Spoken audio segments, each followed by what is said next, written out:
Hello everyone and welcome back to the Fox Den. Yeah, I know I've been away for a while, but I've, like I explained, probably a lot now. I've been preparing for midterms. And I'm still doing my midterm stuff since I had to write exams, or essays.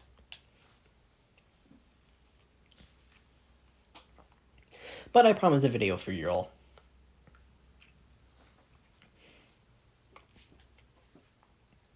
Specifically this one. Though I did have another one planned, I decided not to do it.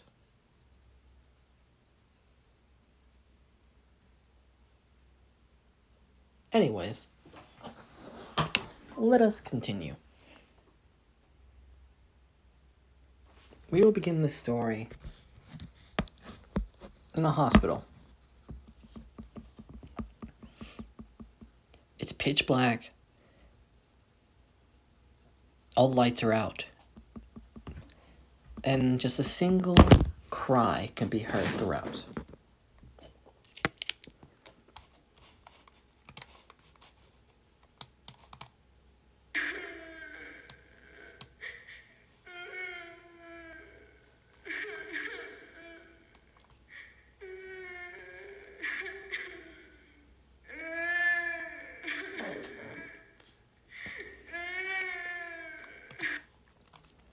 And this is when our recording would stop, as we see that we're watching a video feed from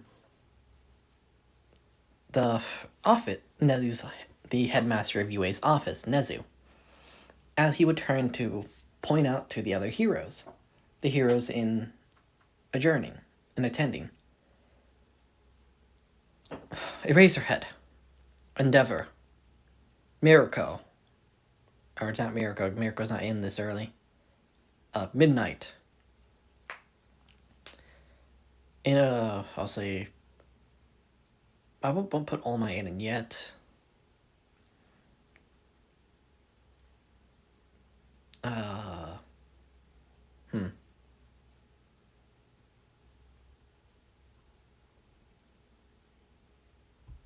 would say those three. Oh no, and Vlad. Vlad, Eraserhead, Endeavor, and Midnight, along with 2 interns. Obviously being Muriel, and I'm gonna do Tamaki.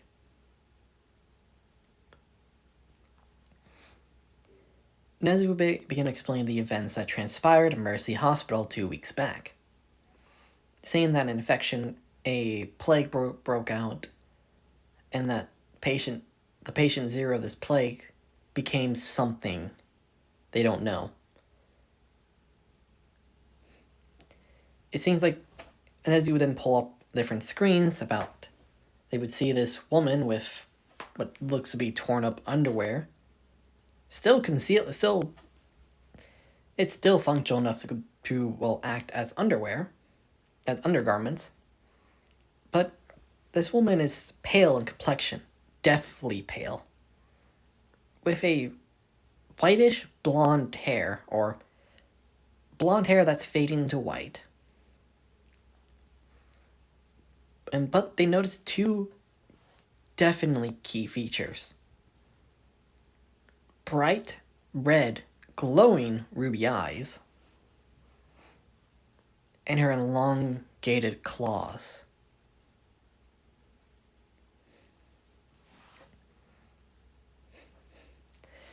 Aizawa would then, or Eraserhead, or Shoto Aizawa would then put his hand up to his chin and rub it a bit, saying, Nezu, how long ago was this?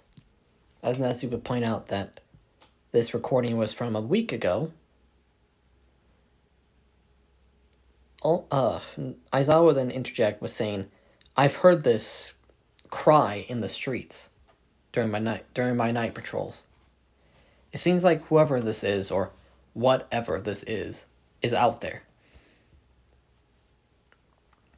causing havoc. We have to put her away, or if we can't reason with her, or she's lost her mind, put her down. As Midnight would then ask Nezu if, like, Nezu, can you look through the cameras of Mercy Hospital and see if there's an entrance open or a broken hole in there? Nezu would then say, that's right. I should do that. Especially to see if Aizawa's claim is true.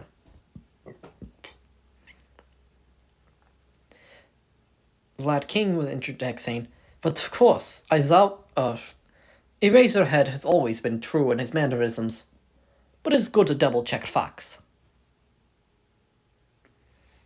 As Nezu begins scrolling through the cameras, until he sees bodies. Fresh bodies, in fact. And the front door open. With Nezu saying, so that's what happened. From Endeavor saying, so looks like some low-class villains? Wait, no, I didn't put Endeavor. Yeah, I didn't put, no, wait. If I did put Endeavor in, I don't remember. I'm gonna get rid of him. And just keep it Aizawa, Midnight, Vlad, Mirko, and Tamaki. With Tamaki instructed saying, this seems like a character from a video game or something. No, wait. They wouldn't know about Left 4 Dead. Left 4 Dead is an entirely new concept to them. I would say that if someone knows about retro games, aka if Shigaraki managed to run into the witch, he'll know what's up. Anyways, Mirko would then ask, saying, so it looks like this, whoever this is, or whatever this thing is. Oh, wait. Nezu, these cameras have a recording feature, correct? As Nezu would nod his agreement, as they would go back to a playback, and, well... Somebody's gotta fix it! You hear this.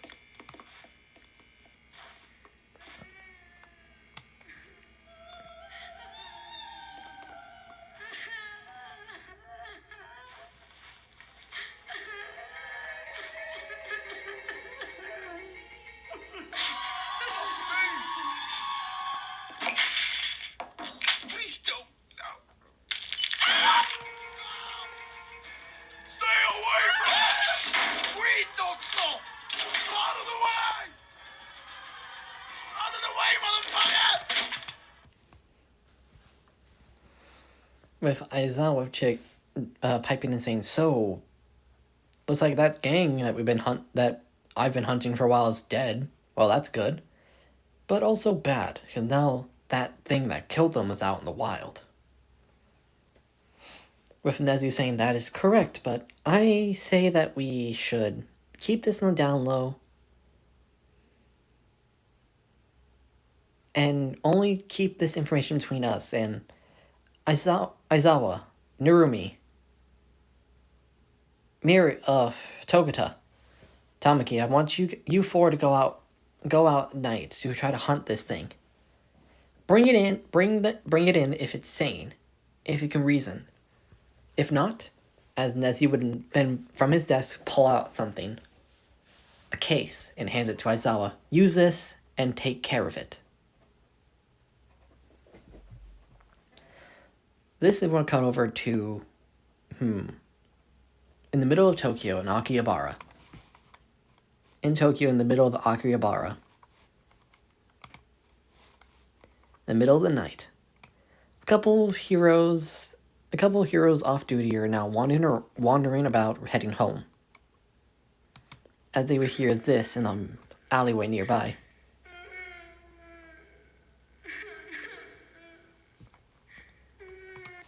Being heroes, they would go to check it out.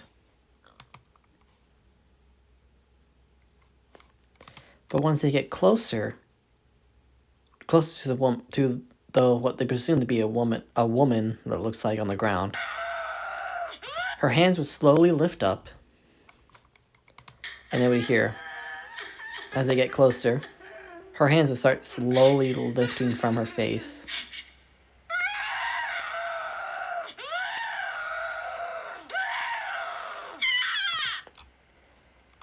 As then,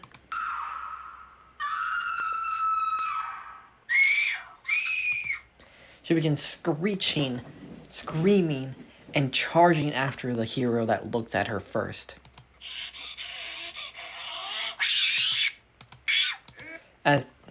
As she pounces on that hero, clawing at his chest, so deep that even if he managed to kill her and get away, or kill this thing and get away, he wouldn't survive. Too much blood loss. As the other hero, with no choice, uses his quirk and which is a air manipulation quirk, and sucks the air out from the creature, as the witch would collapse dead. You think this will be it? Oh no. Just like in Left 4 Dead, if there's one witch, there's always more. But to explain it in my hero term, as the other guy would try to help his friend up and try to get him to safety, he would look back at the corpse he created and to see the corpse gone. The hero, taking no chance, would start running like hell to the nearest police station, while on his phone calling heroes that he's close with. Thankfully for midnight, he knows one hero in particular. No, not Midnight. Midnight's part of the crew. I'll say Kami. Yeah, Kami Woods. As Kami Woods would call the hero that he knows that will respond the quickest and who's active around this time. He would call up Eraserhead. Now we cut to Eraserhead 10 minutes before. He's wandering around the area, and he would hear, as well,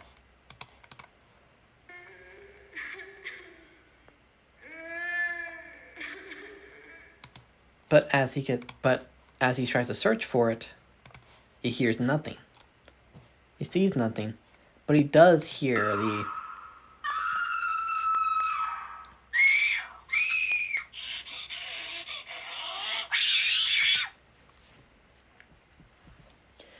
as 2 minutes would go by after that, and he would get a call from Kami Woods, as he would answer in his normal mellow-tone voice, saying, "Hello, it's the Razorhead. What do you need, Kami? Kamari?" As Kamari Woods is panicking, saying, "Razorhead, get down here now. I need help. There's a hero down, and he's losing blood fast."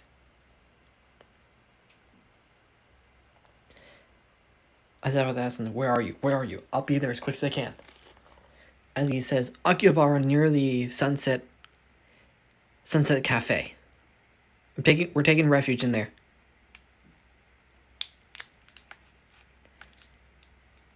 As while Aizawa was running there, he would tell Kami what's going on and what happened.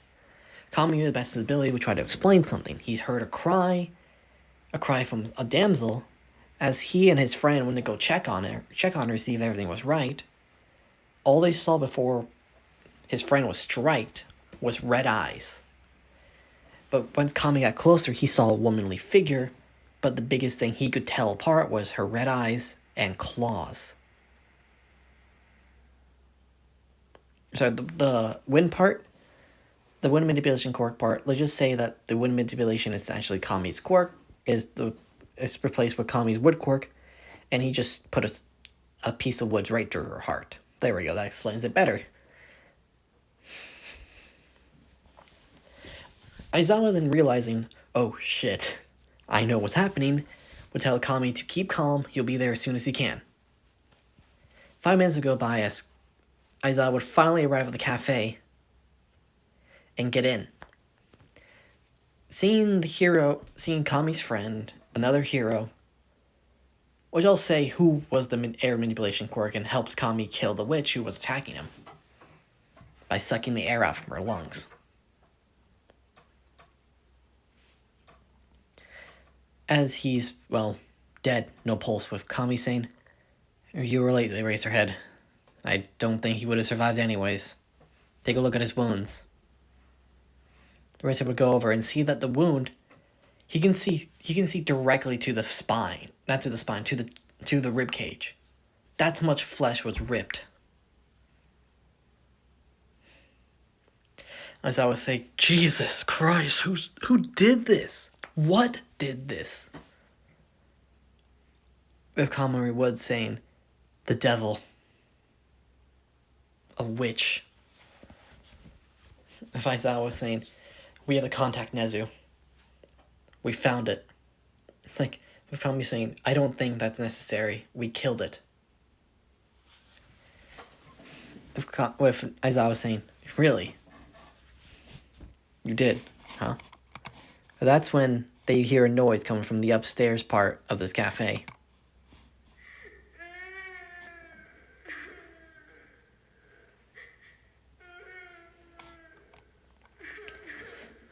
With Kamui Woods and Aizawa in the background are whispering to each other, saying, "We have to get out of here now. We do." With Kamui Woods saying, "I think this thing's triggered by sound, so we have to get out of here as fast as we can without her hearing us."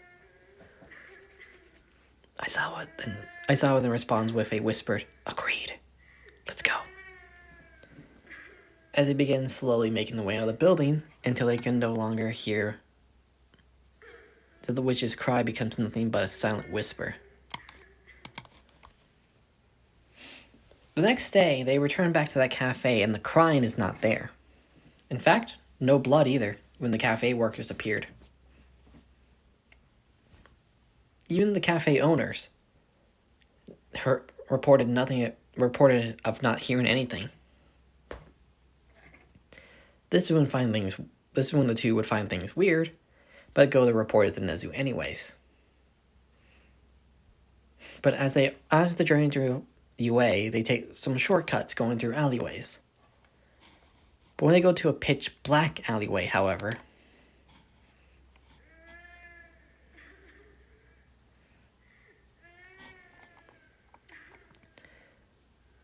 Aizawa and Kami Woods instantly go around to avoid that area. When they finally get to Nezu's office, they enter and see him dead.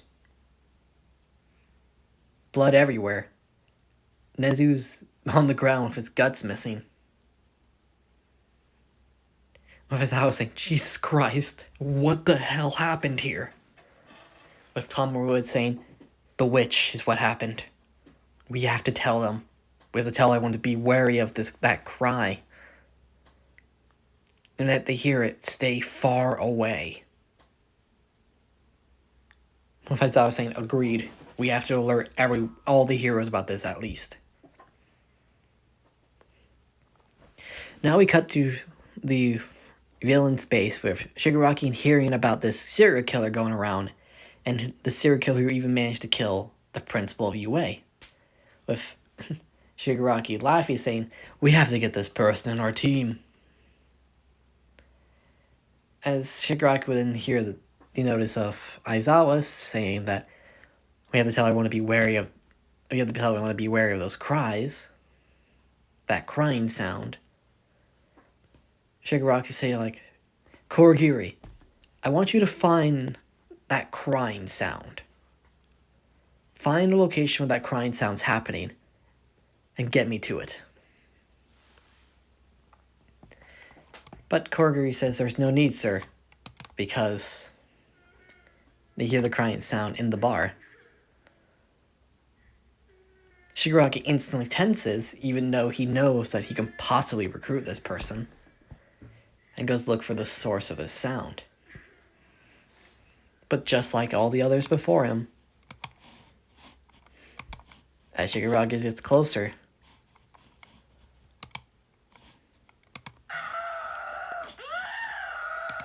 essentially when he turns on the light, takes a flashlight, because when he tries to turn the light in that room, it's pitch black.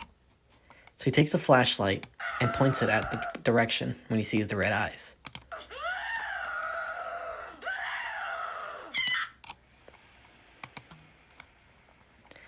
as finally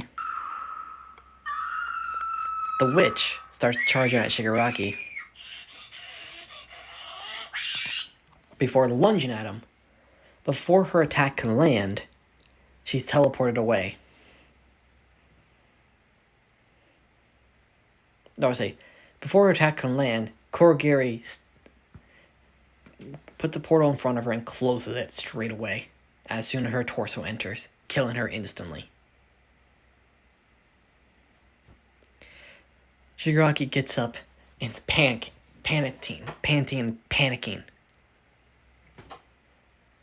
With Shigaraki saying, I don't think that thing's human anymore. This reminds me of an enemy from a video game, with Kurogiri saying, and what enemy would that be, young master? With Shigaraki saying, there's only one enemy that's that dedicated to face charging that one enemy with bloodlust and has cries and screams like that. The witch. And she can't be fully killed. We have to tell Master about this. With Kurogiri saying, why don't we suggest the Master if we can possibly work together with the heroes, at least for a little bit, to take care of this witch. With Shigaraki saying, that's probably the only thing we can do at this point. With Shigaraki going over to the All for One monitor and tapping on it to get an All for One's attention, saying, Master, I have a situation to report. With All for One saying, I hear you, Shigaraki. What do you have to report? With Shigaraki saying, I know you might not believe me, but it seems like a monster from a video game has come to life. With All for One saying, oh, interesting. May I ask what monster that you're talking about? With Shigaraki saying, in a very noticeable stutter that indicates fear, the witch from Left 4 Dead. It's alive, and it's almost killed me. Kurogiri managed to kill it, though. With All for One saying, so, problem solved? With Shigaraki saying, you don't get it. There's millions of witches in that game. The witch can spawn infinitely. So until we can find the source, the original witch, in my opinion, what I think, we can't kill it. So Kurogiri and I thought that maybe we could work together with the heroes, at least for a little bit, to take care of these monsters. With All for One saying, I think that might be the best solution. However, I don't think they would agree to us straight away. They would need something to know. I'll pull up security footage and bring it over to the principal UA, with Shigaraki saying, that's the thing, the witch already has killed the principal. All for One falls silent, saying, well then, I guess I have to contact him. It's like I'm gonna have to get in contact with All Might. Shigaraki saying, All Might. I forgot, since we're gonna be heroes, we're gonna have to work with him. With All for One saying, calm your anger, young Shigaraki. Calm your anger, young one. In all due time, for first, this takes priority. 2 months has passed. The villains have been working with the heroes as they formed a new task force, Witch Hunters. This Witch Hunters group is made up of the most notable villains and the best heroes, with the forefront of this operation being led by All for One and All Might. This will recover to a lab underneath Mercy Hospital, with a girl tied up and connected to a bunch of wires. She jolts and gets pain, but that pain sends out a signal. The signal but Nezu's laptop picks up, but because no one's in Nezu's office, they don't get it. This thing will cut over to the Witch Hunter squad. With a Witch Hunter meeting, with them talking about the latest encounters of the witch. With them getting notice that more witches have been sighted across the globe, as this Witch Hunter community has been grown and expanded upon to every villain and hero across the world. This is when Aizawa, a month later, would rush into one of the meetings holding Nezu's laptop, saying, I think I just got something. All Might and All For One would look over to Aizawa, saying, what do you got, Eraserhead? Aizawa sending down the laptop in front of the two leaders of the group, and pointing out the email that Nezu received a month back from Mercy Hospital. With All Might saying, what's this, just a bunch of ones and zeros? With Aizawa saying, it's not ones and zeros, it's binary, but I can't read it. All For One saying, Underground lab, kill me. Set everyone free. With the two looking at the rest of the group looking at All For One saying, what? I know a little bit of binary.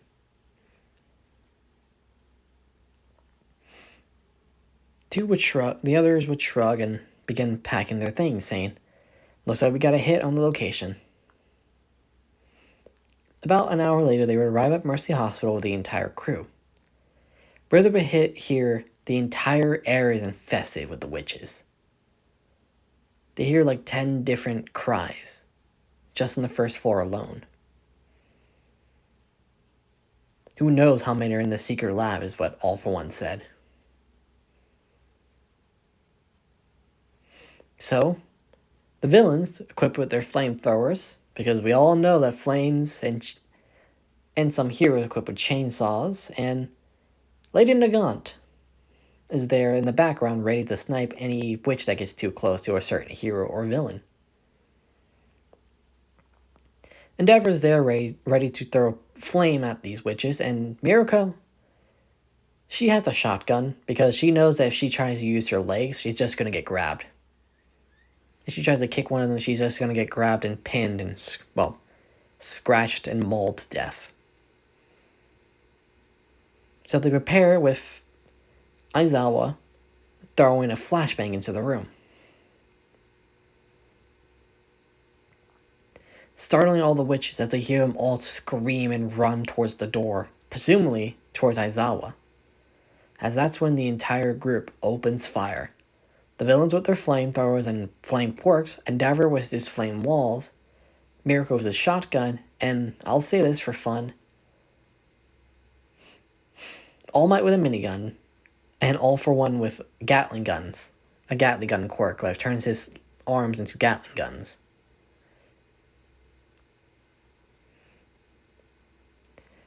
And I'll say for the fact Mirko has a 30 mic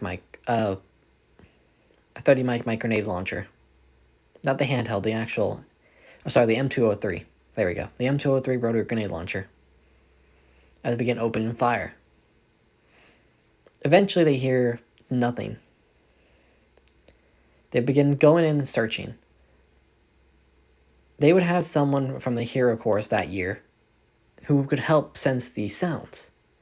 This being Kyokajiro, the only member of the Witch Hunters that's not a pro hero, or villain, or vigilante, because they have Stain there as well. Stain's just there to help, because All Might's helping.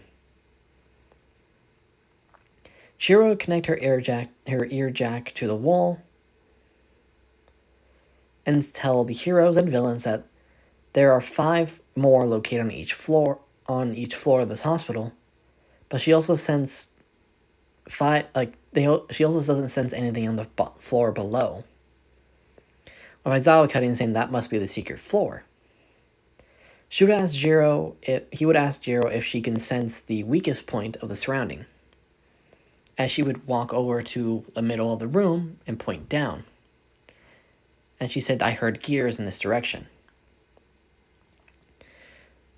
So Aizawa would tell Mirio, take this, as he would hand him a Desert Eagle. This Desert Eagle and its ammo is made with your hair, so it will phase through with you. With Mirio saying, well, that's interesting. I don't want to kill anyone, but I have to save the world, don't I? To not with All Might, All for One, and Aizawa nodding, saying, alright, I'll go.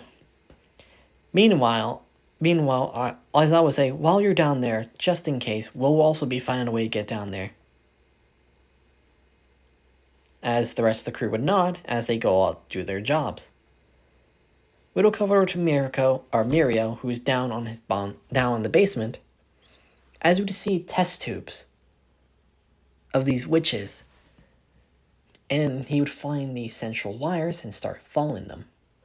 He would hear more cries, deeper as he goes, but not wanting to get into a fight and alert them all, he's avoiding them. Until he gets to a certain room. The central room. As we see a pod with a girl connected to a whole bunch of wires. As he would see a computer screen to his left. Pop with a message saying, you're here. Now, kill me and end this.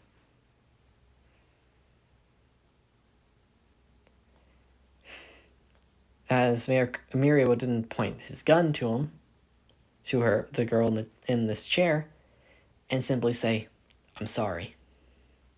I wish I got to know you. As the screen once again would say, don't bother. I was cursed to begin with. This is my punishment for how I was born. With Mirio saying, can I at least have your name before I do this to you? With the girl in this chair connected to a whole bunch of wires, simply say, Midoriya. I don't remember my first name, but my last name was Midoriya. With Mirio giving us a sad smile saying, well then Midoriya, I hope you have a better life in your next life. And he just pulled the trigger. A loud bang can be heard. And on the second floor, third floor, fourth floor, and fifth floor, and the roof, the witches drop dead.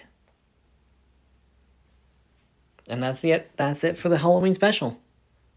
Hope you guys enjoyed this. It's a little wonky because I kind of ran out of ideas halfway through my script. So I kind of just improv my way through. And since I recorded this at 4 a.m., I need sleep. Anyways, toodaloo. See you guys next time.